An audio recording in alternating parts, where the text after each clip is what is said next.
Hi everyone, welcome to today's video. So let me start today's video by telling you a very interesting story about an animal called as ostrich.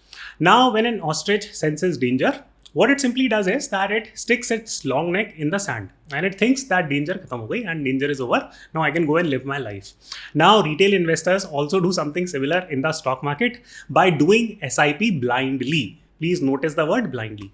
There are situations in the market when you should be doing bulk investing. There are situations in the market when you should be booking profits. There are situations when you should do a step up SIP in a way. And there are situations when you should stop your SIP. But let me ask you a very honest question that how many times have you received a message from your mutual fund advisor, distributor, or you have seen like a mutual fund manager on TV saying that, you know what, slow down your SIPs. There is no need of doing SIP. The answer would be never. They will never say कि यार अपनी SIP बंद कर दो. Why is that? It's very simple and it's commonsensical that mutual fund managers or people who live on AUMs, their business only thrives when you actually keep on doing your SIP and never book profits. Now you answer a second question that every month you are saving some money, investing in the market in a timely manner. And even if you are benefiting from doing SIP, why is it that you are investing? Is it for like 3 generations after? Even you should benefit from your own investments, right? So from that perspective, if you're good in terms of getting into SIP game and not understanding when to book profits, so it might not be a very healthy way of investing. So on this video, I'm going to honestly explain it to you. When doing SIP makes sense, what are the pros of doing SIP, what are the problems of doing SIP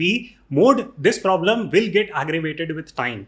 You would not have heard this economic explanation as of now. I will relate a lot of macroeconomics, show you a lot of relevant data to back up my points. Of course, you can disagree with my assessment. I will teach you how I am approaching all this entire sphere. There are points that you should disagree with. There are points, if you pick, if you like, then you can put them in your arsenal and refine your investing style further. So with that said, let us begin the video. And also a very quick shout out to our sponsors for today, which is Tax Buddy. Tax Buddy is a very user-friendly platform and it can help you optimize your tax returns. I know that many of you would not be thinking about filing your taxes so early, but do try to file your taxes early simply because of the fact that it can help you optimize your tax returns. So far, TaxBuddy was offering a discount of roughly 40% till 31st of May. Now that discount has been cut to 35%.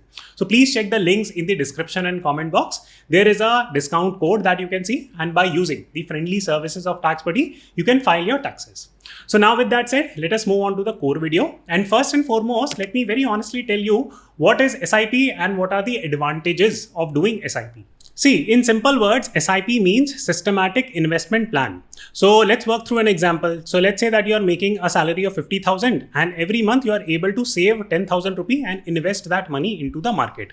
So every red dot you started investing, let's say from here, and every red dot indicates what? It indicates 10,000 rupees. So you keep on making these investments right at every red dot. So what is happening in this SIP mode of investing is that as the market falls, so for example, the market here fell from let's say 18,197 to let's say 17,600.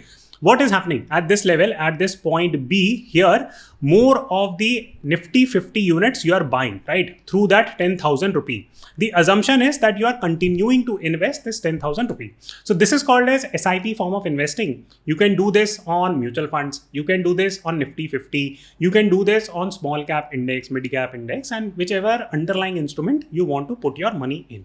SIP in very simple language means that you are putting a certain amount of money on a certain fixed date, let's say 5th of every month, and you are continuing to observe that pattern and apply that pattern throughout. So that way you are able to derive a few key advantages, and let me take you through those advantages one by one. So what might happen is that you might be a newcomer to the stock market. You don't know much about stock investing. So by doing SIP, running this systematic investment plan on Nifty 50 or any asset that you pick, you get into the habit of investing. Now definitely you need to form the habit of investing. Though, you know, when you go ahead, you might learn more nuanced technique about investing. So definitely this habit forming is very good and SIP is brilliant from that perspective. Second key advantage is the compounding advantage. I will speak about that in a minute and I will show you more data around it. But compounding advantage simply means that, for example, if you run your SIP of let's say 10,000 for a period of 10 years, then your returns can go very, very high depending on how much ever underlying returns you are making. So you would see articles like this, right? So in one article, Mint is saying that that if you do 10,000 rupees of SIP, then it will grow to 10 lakh rupees in 5 years. Then they changed their narrative. Then they said that, if you do an SIP of 10,000 rupees, then it can turn to 1.82 crores in 10 years. So, okay, you make the call, whichever is correct. So the point is that there are definite compounding advantages, no doubt about that. Now, third key advantage is that you end up buying more units when the market is falling, and you end up purchasing fewer units when the markets are more expensive. Now, let me just quickly take you through that point, because that is what the magic of SIP is. And once we get clarity, I will start explaining the negative side of SIP investing. So this is a Nifty 50 chart, and the market gave a run up. And let's say that the market is at 10,000 level, right? Hypothetically, let's work through that. And you are investing 10,000 rupee in Nifty 50. Then how many units are you going to purchase of Nifty 50 at point A? The answer will be 1 unit only when the market is high. So fewer units are getting purchased. Now, let's say the market has fallen, then it falls to, let's say, 5,000 at point B. Then how many units of Nifty 50 can you buy? You can buy 2 units. So that is what I meant, that when the markets give a run up, you end up purchasing fewer units under the SIP mode. And when the market falls, automatically you end up purchasing more units. And as a result, you have come up with a very simplified way of purchasing stuff, and it can give you massive returns. So therefore, all those compounding advantages are shown. And if you are a beginner, then SIP investing is a very good way of getting started in the market.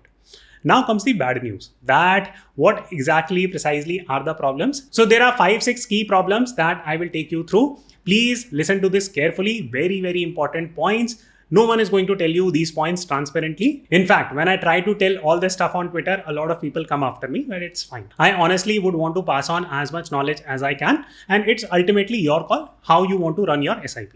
So let me take you through problems, listen to the other side, and then reach a conclusion. So the first key problem of SIP is the volatility of returns. Now, this is a very, very important point. So let me present some data.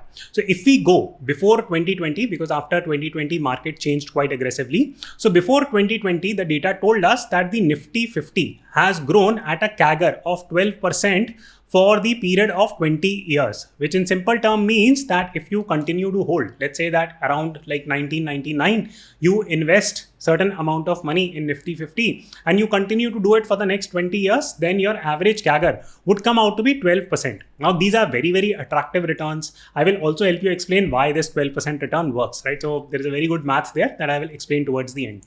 But see, people get super excited by the fact we are 12% return ban rahe, right? This is very, very good. People get super excited by this fact. People, however, think, especially when you are a newcomer in the stock market, people would assume that, okay, this is 2023. I will put, let's say, 1 lakh rupee in 2023 in total, split into like 12 buckets. Then by 2024, I will have made somewhere around, let's say, at 12%, 1.12 lakh. And this compounding will happen in a straight line fashion. Now, this unfortunately does not work out. So in the stock market, there is a lot of volatility, which crushes the hope of people and they give up on stock investing altogether. So let me take you through some data points here. Very, very important data points. Please listen to this argument very carefully. So for example, let's say that you got excited about stock market in 2008 and you continued to invest in this entire zone, right? And the total collapse of the stock market was roughly 60% in this zone, right? Now, what is it that is happening? You are just looking at this number here, 60% ka loss, right? So 60% ka loss has happened here. So roughly this trend started from end of 2007 all the way till March, April of 2009. So how many months? 16 months, right? Now, please consider the fact that 16 months, some newcomer who would have come in the stock market, first month of investing, I put like 10,000 rupee, right? Next month, by next month, there is a loss. Then I again put like 10K money, right? Again, there is a loss. Third month, I put again money and there is a loss. I continue to do it for 16 months. Really, think about it. Do you really think that a newcomer who has never booked profits, who has never invested in the stock market or is new to the stock market, they continue to do SIP? Every 3 months, that poor person might be checking their portfolio. And what do they see? They keep on thinking about the fact, yeah, the money that I put here, let's say that I put like 10K here, how much money would that become here, right? If that person is checking the portfolio here. So that money would have become like 4,000 here, right? Here, whatever money you had invested, yes, it will fall by less, so on and so forth. So every bit of investment that you have made in this entire graph, you have lost that money, right? And moreover, this kind of scenario hurts your confidence a lot. So just to explain you that I'm not handpicking a selective data point here, I have marked out these red graphics, right? So So these red lines that you can see, I have marked it here, I have marked it here, I have marked it here. So all these are areas where the Nifty has actually just been in a downtrend, very bad downtrend in a way. And anyone who would have gotten started here also would be sitting on a lot of losses. That's part A. Part B is look at the gradient or the slope of this line, right? So for example, if someone invests, let's say 100 rupees here, now within a few months, this would have become like 50 rupees. Now, then what happens? The point is that you will get scared, right? You will assume कि यार मेरे को तो I read like all these different type of articles that compounding magic होता है, this, that, whatever, right? And my 10,000 rupee will get turned into 1.82 crore rupees, or my 10,000 rupee will become like 10 lakh rupees within a few years or whatever it is. And then suddenly I'm like looking and staring at like such big losses, right? And I'm honestly like there have been like 4 major phases where such a scenario has played out in terms of SIP investing. So the first critical problem with SIP investing is that most people are unable to handle the volatility. There is a lot of problem because when you do SIP investing, you're not even expecting volatility. The way it is communicated to you, कि यार SIP करते चलो, see the magic of compounding, but यहाँ पे compounding का magic क्या? We are not able to even get our principal back. So this is the precise problem in terms of SIP investing, that volatility hurts, especially when people are starting out. They set incorrect expectation in terms of SIP. So if you are someone who is doing SIP investing, please do it with a fairly long-term viewpoint in mind. Now the second problem, and I feel this is the biggest problem with SIP investing, is that you can't book profits, and honestly there is no mechanics or rationale to booking profits when you are doing SIP investing. Now you'll say, if I try to book profits, then I'm trying to time the market. Warren Buffett ji has told that not to time the market. Even my mutual fund managers tell me not to time the market. So let's look at their market action. This is a piece that I covered on one of my earlier videos also. So I'll be brief here. See, if you take a look at Berkshire Hathaway, which is a company run by Mr. Warren Buffett, he was sitting on $88 billion of cash in the year or the last quarter of 2021. Then his perspective about the market changed, and in the next 18 months, he has brought down his cash position to $26 billion.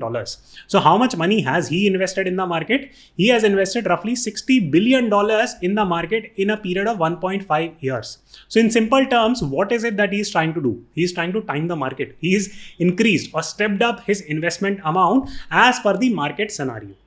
Now you'll say, you know what, but our mutual fund managers, our advisors do not do that, and they advise us not to do that. So, okay, so let's take a look at one of the best performing mutual funds in India, which is the Quant Mutual Fund. And almost every type of mutual fund that they have ran, it has outperformed the market. Again, this is the data that I had previously shared. So I will be fairly quick here, but let me show you 2-3 data points, and I will present a combined analysis so that it helps you understand the point more. So the first thing that you will notice is that if you take a look at 2020 returns of Quant versus category returns. So whether the market is bullish, bearish, sideways, it doesn't matter, because we are comparing it to the category, right? So from that perspective, you will see that in small cap, it was beating the benchmark almost 2 times. Same here, almost 2.5 times. Same here, almost 3 times here. So their performance was really good in 2020. Then again, they were beating the benchmark here in the year 2021 also, but the gap narrowed down. They were not beating the benchmark at that same scale. So basically what happened? So for that, you need to understand the concept of portfolio turnover. So even one of the best performing mutual funds back in the day or back at its prime had a turnover ratio which was fairly big. So they were turning over their large cap portfolio by 2.2 times. So they were also cutting stocks depending on the market circumstances, purchasing stuff depending on the market circumstances. They were doing it in almost every single category. Now then what happened is, and as the mutual fund grew, and you can see this from this particular chart, their fund AUM went from 5,000 crores to 16,500 crores. So then what happened? Their overall returns came down. Now, why did the returns come down? That is the limitation of mutual funds, that as they go bigger in size, it becomes difficult for them to rotate the capital. But if you go to the core and ask a basic question, that why is Mr. Warren Buffett making so much money? Because he's rotating his portfolio intelligently. Why is it that Quant Mutual Fund made a lot of money for its investor? Because it was small, it was nimble, it could rotate its portfolio fairly quickly and generate very high returns for its investors. But as it scaled up, it got harder and harder to churn out so much of stocks and operate at that scale with that same strategy. But for you and I as normal retail investors, how much money are we putting in the market? Even if you are an HNI, maybe 15, 20, 25 crores is the max that you would do. It's like peanuts or drop in the stock market ocean. So that is like very less money. So what is it, or what is the message that is there? So the simple message is that, you know what, as retail investors, you should at least learn about profit booking. If you don't know about profit booking, then even in SIP mode, you will struggle to book profits. Just an excuse here, I don't have time to learn about stock markets, or I don't want to learn about stock markets, I will just continue to do SIP. All that sounds really good, but the problem is that if you get stuck in a bad phase of the stock market and you need money, even your SIP returns will get crushed like anything. So please learn a little bit about profit booking. I had done a video earlier. Please go and watch it. It will at least help you get started on that topic. So this is the second key problem, that profit booking ka koi concept hi nahi hota in terms of SIP investing. It is called as SIP investing, not SIP withdrawal per se. So there is SIP investing. There is no head or tail when it comes to profit booking in SIP. Then comes the third point. The third problem in SIP investing is that you miss really easy opportunities. Please go back, start watching my videos 3-4 months back. I was investing a lot of money in mid cap and small caps. In fact, up until last month, or in fact, like just a couple of weeks back also, I had invested a lot of money in these two categories. What is the thought process behind it? And again, please take a look at this video where I had done a live investing of 50 lakh rupee in Nifty. That was bulk buying. That was lump sum buying, not SIP buying in Nifty. And here is my returns on mutual funds, that the entire Nifty range has moved by 20% in the last 2 years. I have been able to capture that 10% gain by doing bulk investing. So anyways, coming back to the point. So see, what happens in the market is that first and foremost, large caps move quite a bit. Then what happens? Then the small caps start moving. It's not as if that this happens one after the next, but you can pretty much see that this trend plays out. So whenever you feel that, you know what, the large cap is almost getting maxed out, it makes a lot more sense to build positions in mid cap and small caps. Even now, I keep on referring to this chart. And again, please take a look that in almost every single bull market, small caps outperform the Nifty 50 by a lot. So during such times, when you know that a rally is going to come, let's say here or here, then it probably makes more sense to do bulk buying here or here, right? So I hope you got the point. So in context of today's market, what is happening is that if you take a look at Nifty 50, if you take a look at Bank Nifty, they have all peaked, right? They are almost hitting their all-time high. Mid caps have breached their previous all-time high. What about small cap 100, right? So here is small cap 100 chart for you, and it is still trading at a 15% discount. Now, this is not a recommendation that you should go and buy small cap 100 or something like that. Please do it as per your analysis, your risk profile. What I'm simply trying to tell you is that, see, whichever instrument you are picking for doing SIPE, if you are able to identify clear market opportunities, then probably it makes more sense to take more bets on those market opportunities.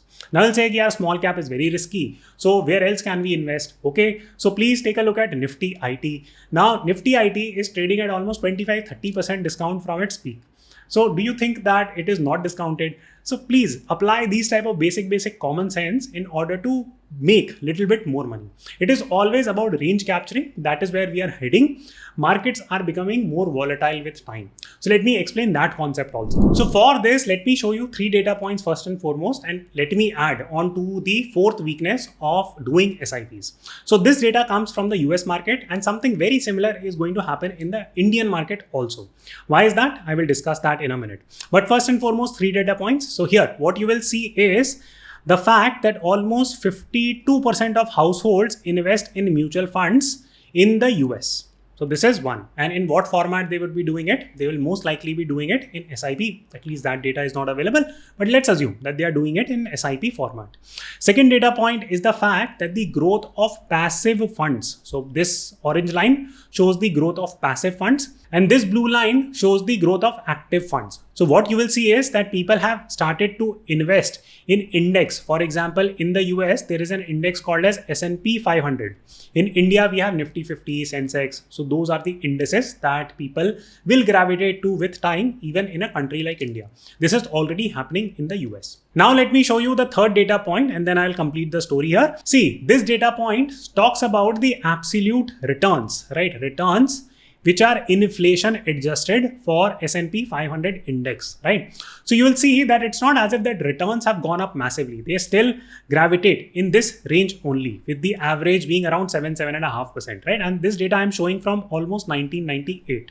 But what you would notice is that the standard deviation, so standard deviation in a way, so all these spikes that you're seeing, bahar nikal rahe hain is range se bhi, this has started to happen more post 2008.